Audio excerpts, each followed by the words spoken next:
slides over the weekend, just before Mr. Lee Kuan Yew's passing away.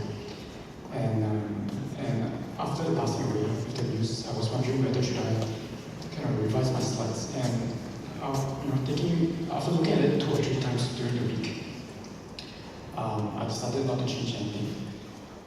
But there's with the news of Mr. Lee's passing, I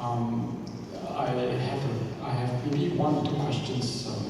Again, a broad question also that pertains to perhaps the talk that I'm sharing with you today. The question I have is whether is this a moment where we can hope or strive for change, or is this a moment where where the same old gets reinforced, whatever the same old means. Right? Also, I guess listening to Lavania's talk about multiracial as a model of governance harmony. Right? I'm also approaching this as a kind of model, governance model, with some of this, with the term innovation. And I look at innovation in this talk in terms of intelligent island, biopolis, and smart nation. So these are terms, I guess some of these terms ought to be quite familiar to us, right? Like biopolis, smart nation. These are really government initiatives during the past decade as a drive to boost innovation. Whereas I think intelligent island might not necessarily ring a bell. Right. So the questions I have here to this topic presentation is what have these initiatives presumably about innovation to do with technology and governance, and I seek to explore and examine how the intelligent island, biopolis, and smart nation are connected, and suggest what they might possibly mean. So I apologize for the unattractive slides. Just words and space.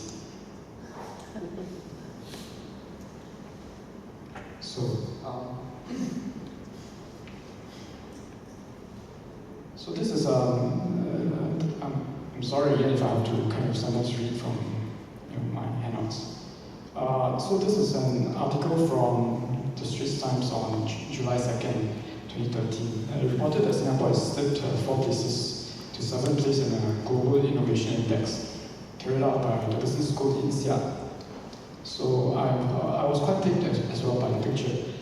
Here we have a news article on innovation, and beside it is a kind of phallic-looking building called the Sky Gardens, not in Singapore but in central London.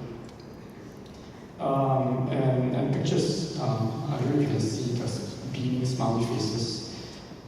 These are 2 technology venture capital investors, and then there's a Singapore government official who is the CEO of Exploit Technologies, which is a technology transfer arm of A-Star.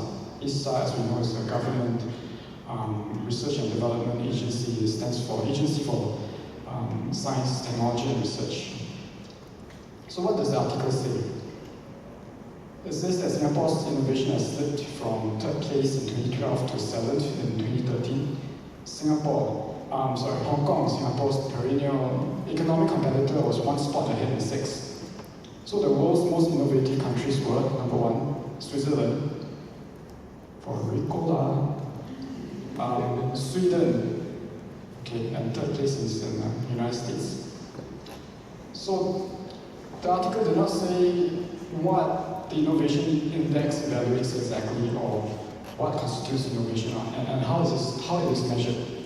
And it was further reported that Singapore did well in the top criteria. Top criteria like government support for innovation, logistics, and so on and so forth, but it lacked in returns on investment in innovation. So the question again I have is, so what exactly is innovation? But what I could gather from this report is that innovation or innovativeness has become one of the many indexes other than the macroeconomic indexes competitive index or most livable city index that are being used to measure and evaluate Singapore. And I think the government is very serious about innovation. In the article also it reported that Exploit Technologies plan to invest 100 million in 4 areas or innovation clusters on technologies that deal with, and these 4 clusters are speech and language, additive manufacturing, which is industrial 3D printing, diagnostics and memory operations over the next 5 years. So still, I still don't know what is innovation and what does it mean. So I'm still trying to figure it out. So in the same report, right, what I could kind of perhaps infer as well is that, or what could be inferred from the article about innovation innovation is about R&D. Innovation refers to meeting the needs of industry. Innovation is expressed in the language of business school. And innovation can be produced through a host of activities like capability building and competition. And is facilitated by the government, who plays a key role by providing funds, leadership, and direction.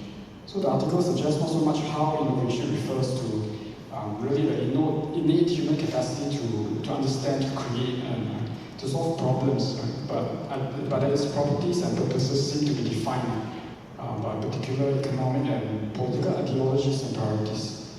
So in my broader research, I attempt to unpack innovation and ask, what does innovation encode?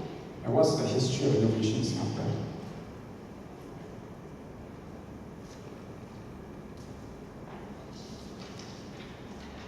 So one of the things that I discovered in the course of my research is that the Singapore government had invested in local and foreign startups through national bodies like EDB and a government body called the National Science and Technology Board, which is the predecessor of A-Star. So it invested in American biotech companies like Gilead Science, which is the discoverer and inventor of Tamiflu in 2000. So the investment was made under the EDB and STB economic incentive funds for the life science field. So all in all, I guess the report in the year 2000, the funds totaled 250 million, and the government has sought to make up to $600 million in investment in the life science. Okay. And the life science field, like biomedicine and biotechnology, entails experimentation, highly specialized knowledge, and very rigorous regulatory compliance. So these are really high risk ventures, and the government held stakes in specific companies and organizations like Gilead Science through this economic incentive funds. And some of these companies were really quite extraordinary. So this is Mr. Donald Rumsfeld. Yeah. He was the chairman of Gilead Science before he was appointed Secretary of Defense in 2001. So he had been a board member of the company since 1988. So I argue that Singapore's investment were based not so much on really an innate interest in science, nor belief in the goodness of science, or what some scholars might call the Republic of Science. These investments, I think, indicate, or at least indicate to me that indicate Singapore's participation in the larger geopolitics of science and technology development. But it also is a representation of, it's an appetite for really the risk and uncertainties of scientific research that seem to go against the grain of its pragmatic ethos.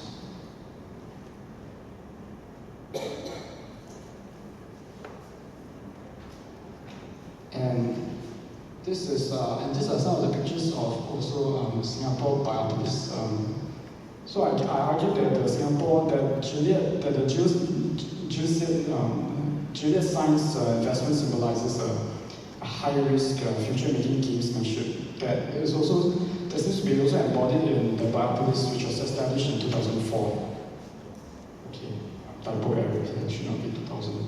So the biopolis is a science park consisting of a series of sites and institutions gathered into a productive value chain.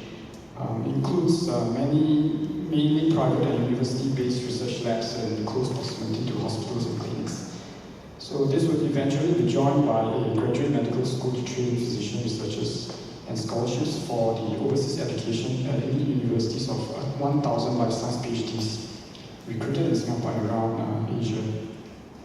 So the Biopolis arguably has a starting point in the intelligent island discourse of the 1990s, as Gregory Clancy, a historian in the Science, Technology and Society Studies at MS, tells us. So even before the Biopolis, right, there was this whole discourse about Singapore as an intelligent island. Right? And this intelligent island is also a project initiated by the Singapore government. So the Intelligent Island Project refers to the work of the National Computing Board, or NCB, in combining computing, information technology, and governance in innovative ways. So it's mainly about computerizing the civil service, right? The public transport system, ports and airports. So it started with the civil service in 1980 and was extended to the different sectors through the National IT Plan of 1985. The Intelligent Island was also a term BBC connotated for Singapore in a 1990 documentary about the city. And in a very recent BBC documentary, 2015, featuring Singapore, it's called The Richer Worlds, and the subtitle was From Swamps to Skyscrapers. Here, intelligence meant competitive age, where computers could be deployed to enhance efficiency and speed. Right? It really represented, it was about mechanization and automation. But intelligence also has several connotations. It was connected to the claims of superior intelligence of the PAP government leadership, where intelligence was projected onto the party and government through the persona of Lee Kuan Yew.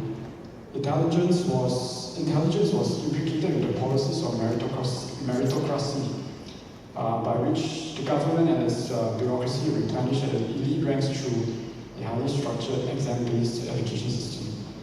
I like the quote by Clancy, so I'll read. This is what he says, this is what he wrote. Intelligence as a collective or individual attribute was beyond social or political censure. The ruling party ruled because it was smart. The other parties lost because they were not.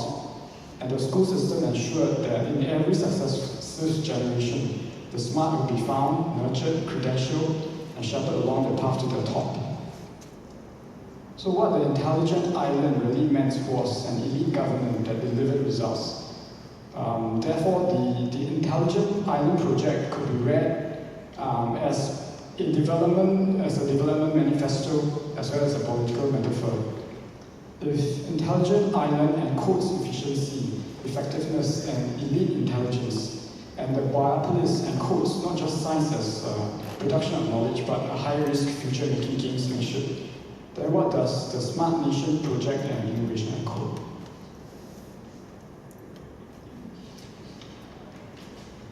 So on 24th November 2014, Prime Minister Lee Hsien Loong launched the Smart Nation Initiative. It outlines a vision to push Singapore into this next phase of social and economic development through technological innovation. In the speech, PM Lee reminded his audience about the National Day rally, where he spoke about using technology to improve people's life and to build a smart nation. So he elaborated on this smart nation vision, reminding his audience about the competition Singapore faces from other cities in the world, like San Francisco, New York, London, Sydney, and Shanghai, and the need to move ahead with them as a center for global capital, talent, and ideas. So the Smart Nation vision is, said Mr. PM Lee, and I quote him, a nation where people live meaningful and fulfilled lives, enabled seamlessly by technology, offering exciting opportunities for all. We should see it in our daily living, where networks of sensors and smart devices enable us to live sustainably and comfortably. We should see it in our communities, where technology will enable more people to connect to one another more easily and intensely. We should see it in our future, where we can create possibilities for ourselves beyond what we imagine possible.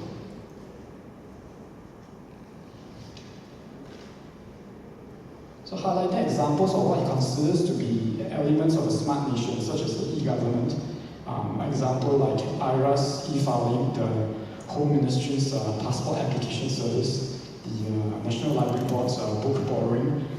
Never mind that there are unfair labor laws and practices governing migrant workers, and what appears, at least to me, a changing mission and role of the quote, library of the future that needs to be debated. The smart nation vision glosses over all these problems and complexities and gives a rose-tinted picture of technologically enabled conveniences like using the iPhone to switch off the air conditioner and lights while away from home, riding on a driverless car, waving your watch to pay and pay, the use of sensors to monitor the elderly alone at home and telemedicine and so on and so forth. So like and unlike the intelligent island, the Smart Nation project is both a blueprint for infrastructural and economic development, and I argue it's also a means by which new ways of thinking and being innovative are engendered. And unlike previous national IT or national science and technology plans, targeted at creating new efficiencies and industries, the Smart Nation entails national interests such as cybersecurity and is envisioned by the government as a culture-changing project. So PME said, and I quote him, so we need the skills, we need the education, and the can-do spirit of experimenting and risk-taking. This is what makes Silicon Valley special, the world leader in technology, innovation, a constant churn of ideas of new business models. The Chinese are getting there too. So it is about growing a culture and the mindset of experimentation, being willing to try new approaches. I'm still quoting him. Disrupt existing ways of doing things, try, fail fast, learn the lessons, turn around quickly, constantly pushing the boundaries, inside the government, outside the government, unquote. So the new technological buzzwords, this attitude resonates, right? These attitudes of trying, failing fast and learning the lessons, turning around quickly. I mean, these are new attitudes. These attitudes resonate with the new technological buzzwords like design, ideation, rapid prototyping, etc. And they're all encoded by innovation as a cultural and culture-changing metaphor. Here, I think innovation portends an old and genuinely renewed vitality. It is about the naturalization or the normativization of risk and uncertainty of the global market through the investment, teaching, and development of innovation in corporations, science parks, schools, and campuses, as well as national visions and roadmaps. So, yeah, that's all I have. Thank you.